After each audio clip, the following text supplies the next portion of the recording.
Bonjour, j'espère que vous allez bien. On se retrouve pour le 27e épisode de la série autour du challenge Inktober. Installez-vous confortablement, prenez votre matériel de dessin et dessinons ensemble. D'ailleurs, si vous participez aussi, n'hésitez pas à me partager vos créations sur Instagram. Je serai ravie de voir vos interprétations des mots et d'échanger avec vous. On se motivera tous ensemble. Pour ce 27e jour, le mot est route. Alors tout bêtement, je trace une route.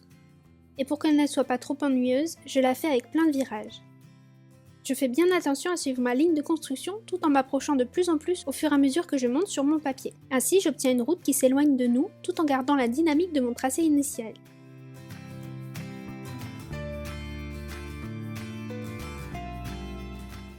Au centre, sur ma ligne de construction, je dessine des petits rectangles qui se rétrécissent de plus en plus et qui se rapprochent de plus en plus les uns des autres, pour augmenter une fois encore l'impression d'éloignement.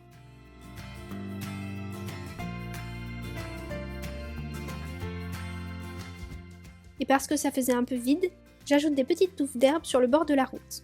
Pour ça, je continue d'appliquer le principe de diminution, mais je fais aussi attention à être aléatoire et irrégulière dans les tailles et l'espacement des brins. J'utilise donc le principe PMG, petit, moyen, grand. C'est une astuce pour garder un dynamisme dans ses dessins, surtout quand on dessine de l'herbe, des nuages, des poils. Si on fait tout de la même taille, ça risque de paraître rigide et ennuyeux. Alors qu'en faisant des éléments petits, moyens et grands, de façon aléatoire, on donne de la vie au dessin. Du coup, quand j'encre, je commence par l'herbe et prends soin de détailler ceux qui sont proches de nous. Et ceux qui sont loin, je les fais avec un petit trait seulement, voire un petit point pour ceux qui sont très loin.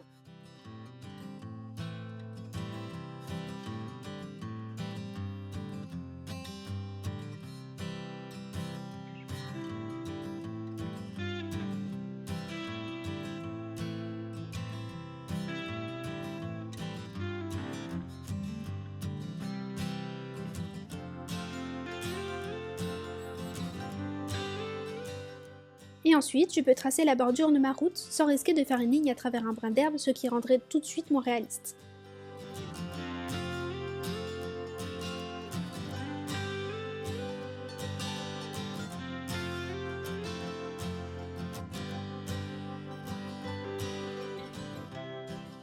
Je retrace maintenant les marquages au sol qui donnent plus l'impression de route que de chemin terreux.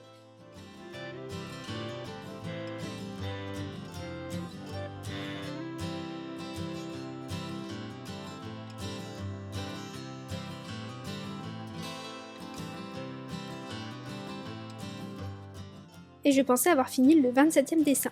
Mais j'ai complètement oublié de faire mon fil rouge. Alors je reviens avec mon critérium et je trace mon visage au centre.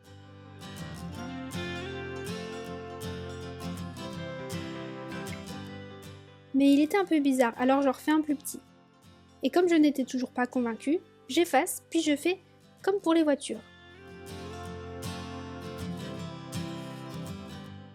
Un à droite, dans le bon sens, et un à gauche, dans le sens inverse.